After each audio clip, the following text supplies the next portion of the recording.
Additive manufacturing, or more commonly known as 3D printing, is changing the way we create objects.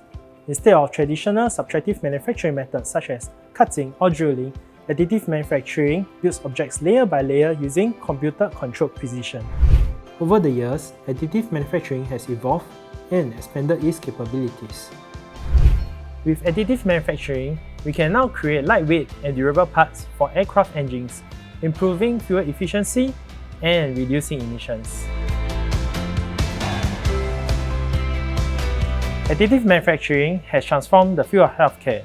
We can now create personalized prosthetic limbs that can match an individual's anatomy, enhancing mobility and comfort.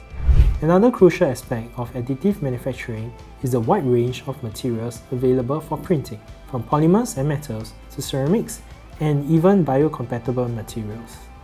Additive manufacturing offers unmatched precision and accuracy.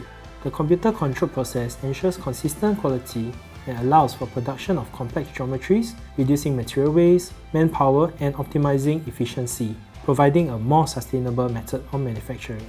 As technology advances, additive manufacturing continues to push the boundary of what's possible and creating new opportunities for innovation in manufacturing.